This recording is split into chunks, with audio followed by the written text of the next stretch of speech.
नमस्कार विद्यार्थियों, श्रीमती मौरी देवी तापड़िया कन्या महाविद्यालय जसवंतगढ़ के यूट्यूब चैनल पे मैं एक बार पुनः आपका हार्दिक स्वागत करता हूं। मैं प्रवक्ता चंद्र प्रकाश गुर्जर।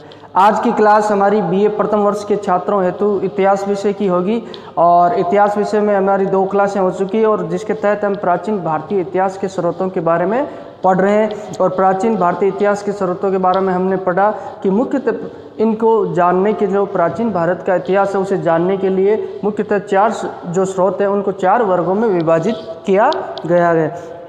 एक तो हम बात करते हैं तो धार्मिक ग्रंथों के माध्यम से हमें प्राचीन भारतीय इतिहास को जानने में मदद मिलती है। दूसरी बात करते हैं तो समकालीन जो ऐतिहासिक ग्रंथ हैं, जो ऐतिहासिक रचनाएं हैं, उनके माध्यम से ही हमें इनके बारे में प्राचीन भारत के इतिहास को जानने में मदद मिलती है। और तीसरी बात करते हैं तो पुरातात्विक अवशेषों के बारे में बात करें हम, जो अवशेष, जो स्तंभ वगैरह, जो लेख वगैरह, इंस्क्रिप्शन मिले हमें, जो गुहा लेख है, जो अशोक के स्तंभ लेख ले लो आप, जो पिलर इंस्क्रिप्शन है, जो पिलर अभिलेख है उनको ले लो आप, जो ताम्रपत्र अभिलेख है, उनके माध्यम से जो अवशेष हमें प्राप्त हुए, जो बचे हुए अवशेष है, आप किसी भी काल में जो खंडहर वगैरह ले लो, जो प्राचीन निर्माण है, कंस्ट्रक्शन है, उससे हमें प्राचीन भारत के इतिहास को जानने में मदद मिलती है। चाहे बौद्ध मठों के बारे में ले लो आप, किसी के बारे स्तूप वगैरह है जो भी। और चौथा हमने कहा था जो वर्गीकरण किया उसके तहत आता है विदेशी यात्रियों का वर्णन। विदेशी यात्रियों का वर्णन के बारे में बात करें तो विदेशी यात्री जो भी है जिस शासकों के काल में भारत में आए, उन्होंने जो लिखित साक्ष्य जो वर्णन किया है अपनी पुस्तकों में तत्कालीन समाज और स्थितियों का, शासकों के शासन का, उससे हमें प्राचीन भारत के इतिहास को जानने में मदद मिलती है। आज हम प्राचीन भारतीय इतिहास के स्रोतों के बारे में धर्मग्रंथ पढ़ रहे हैं। धर्मग्रंथों के अंदर हमने ब्राह्मण ग्रंथों को पढ़ लिया। ब्राह्मण ग्रंथों के पश्चात हम आज बौद्ध ग्रंथों के बारे में जानेंगे।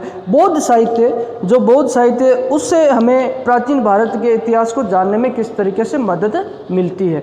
अगर बात करें तो बौद्ध साहित्य की, तो बौद्ध साहित्य काफ़ी जो प्राचीन समय में लिखा गया और बौद्ध साहित्य में हमें बहुत ही ज़्यादा विस्तृत रूप से लिखा गया बौद्ध साहित्य, और उस काफ़ी भंडार है बौद्ध साहित्य का। कई ग्रंथ लिखे गए हैं बौद्ध साहित्य में। उन्हीं ग्रंथों से हमें तत्कालीन जो समाज की स्थितियाँ उसके बारे में जानकारी मिलती है। और प्राचीन भारत के इतिहास को जानने में मुख्यतः रूप से अत्यधिक महत्वपूर्ण उपयोगी ये बौद्ध साहित्य है।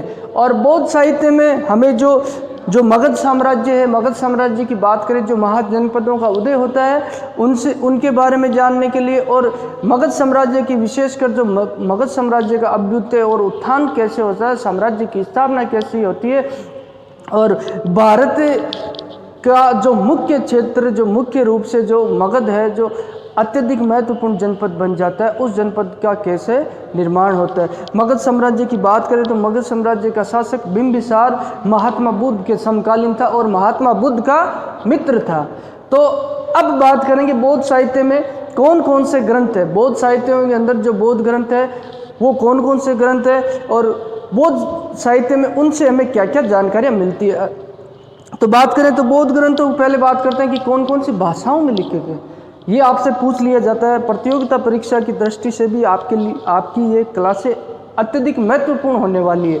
आप नोट डाउन करते रहिए, कुछ चीज़ें जो आपको बेहतर लगे वो अपनी नोटबुक में आप लिखते रहिए। उसके माध्यम से जो भी आप कहीं भी कंपटीशन एग्जाम दोगे उसके लिए अत्यधिक लाभदायी होगी आपके लिए।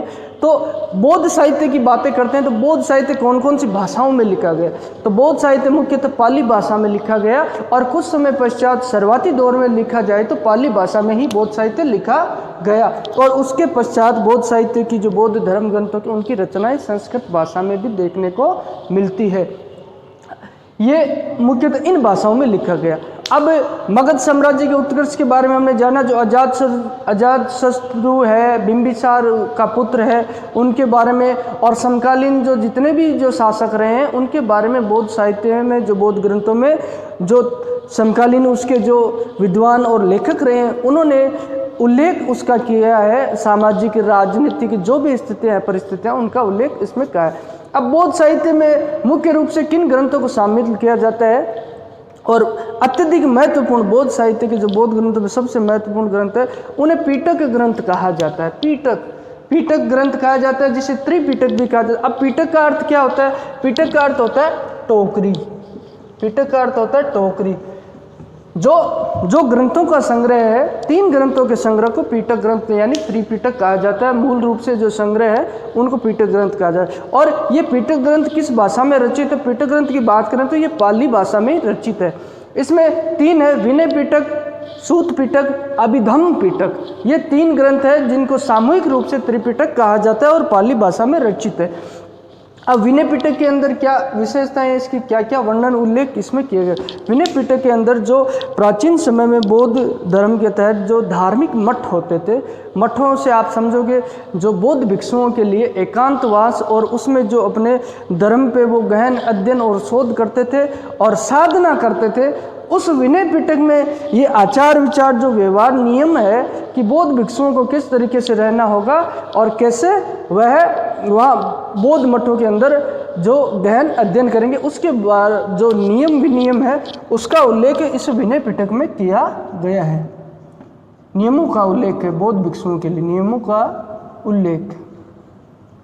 अब बात करते हैं सूत पिटक, दूसरा ग्रंथ है जो सूत पिटक है। इसमें क्या है? इसमें बुद्ध के उपदेश है, जो महात्मा बुद्ध के उपदेश उस समय दिए गए थे, सारनाथ में दिए थे, उनके अंतिम उपदेश हुए। और हम आगे जो बौद्ध धर्म पढ़ेंगे उसके तहत उनको विस्तार से जानेंगे। अभी हमारा जो उद्देश्य है कि इन ग्रंथों का क्या जो योगदान रहता है और इनसे हम कैसे प्राचीन भारतीय इतिहास को जान सकते हैं।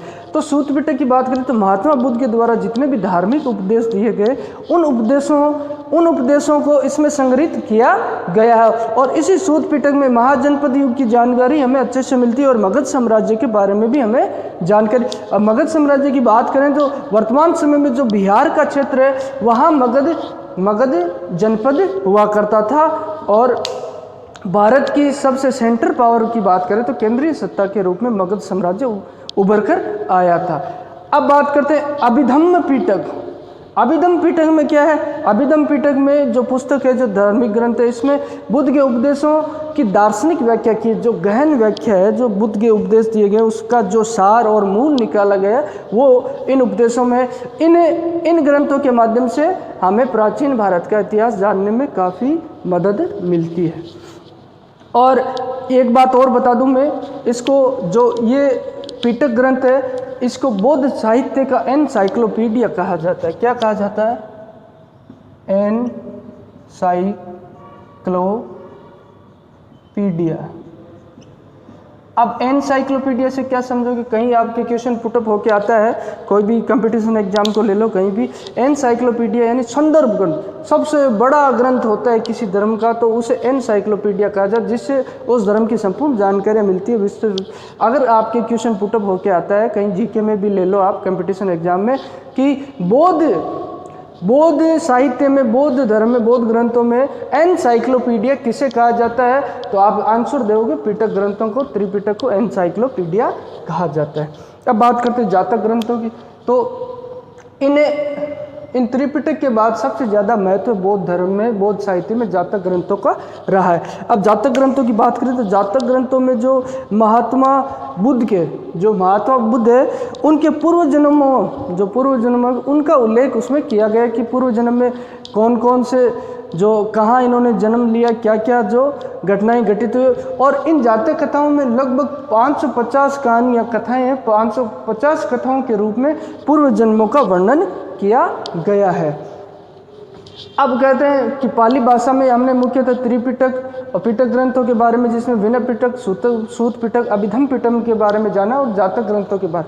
और पाली भाषा में अन्य भी कई बौद्ध ग्रंथ लिखे, जो हम यहाँ बौद्ध ग्रंथों को विस्तृत रूप से अध्ययन नहीं कर रहे हैं, जो मुख्य ग्रंथ है उसके बारे में बता रहे हैं। तो अब पाली भाषा में जो एक दो जो महत्वपूर्ण ग्रंथ है उनके बारे में बात करते हैं। मिलिंदपन्हो, ये मिलिंदपन्हो ऐसा ग्रंथ है, इसमें जो तत्कालीन जो शासक, उसमें यूनानी शासक, जो यूरोपीय शासक थे, जहाँ का अरब क्षेत्र में जो वर्तमान को आप जो वर्तमान क्षेत्र में आप इराक, सीरिया का क्षेत्र लेओगे ना, उस क्षेत्र पर यूनानियों का अधिकार था। उसके पश्चात इस्लाम का उदय तो बहुत बाद में होता है, 550 ईस्वी के लगभग होता है, 6ठी शताब्दी में होता है। उससे पहले यहाँ यूनानियों के शासक, तो यूनानी शासक मिनांडर, यूनानी शासक कौन था? यूनानी शासक मिनांडर मीनांडर और बौद्ध भिक्षु नागसेन, बौद्ध भिक्षु नागसेन के मध्य वार्तालाप है। वह बौद्ध भिक्षु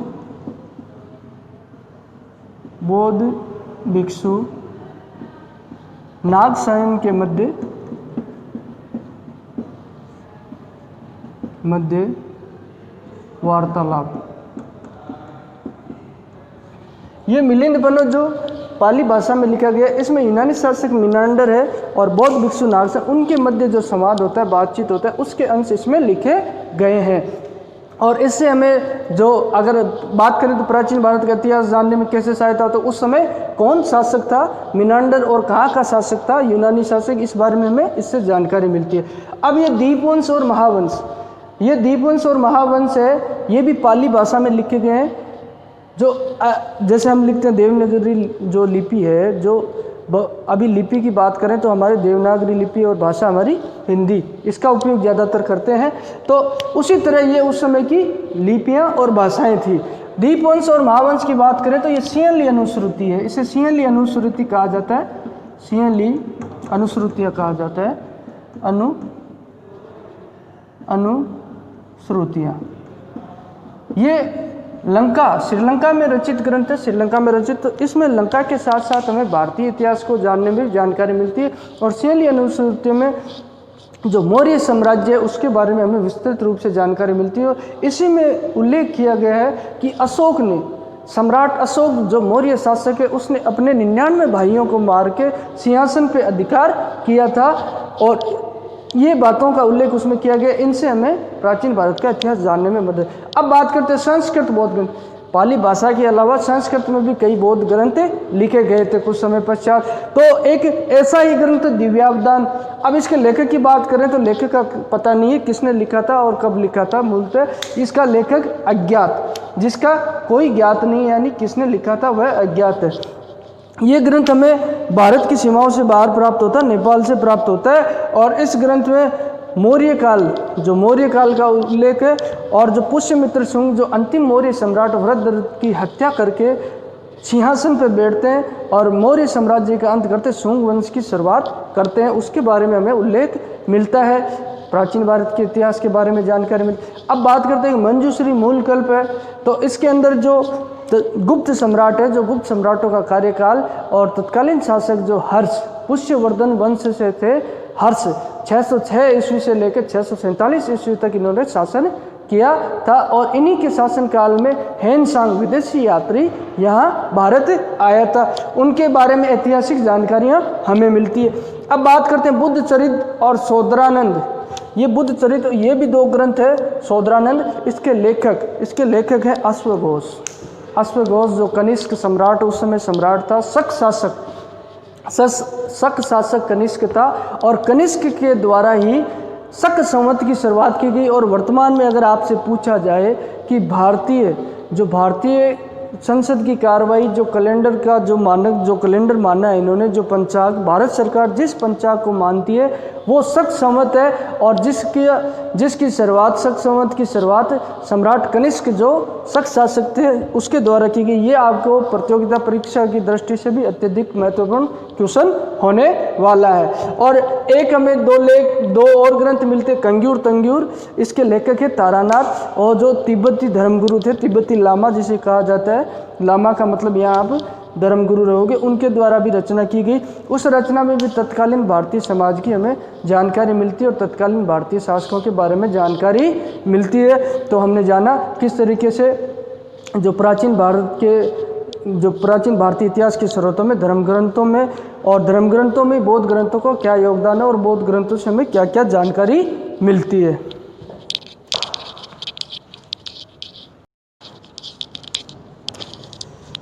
तो विद्यार्थियों, आज की क्लास में हमने जो धर्मग्रंथों के तहत बौद्ध साहित्य को पढ़ा है, और बौद्ध साहित्य में हमने बौद्ध साहित्य की रचना की बात करें तो पाली और संस्कृत भाषा में रचना हुई है, और इस साहित्य से हमें जो प्राचीन भारत के इतिहास को जानने में काफ़ी बेहतर मदद मिलती है।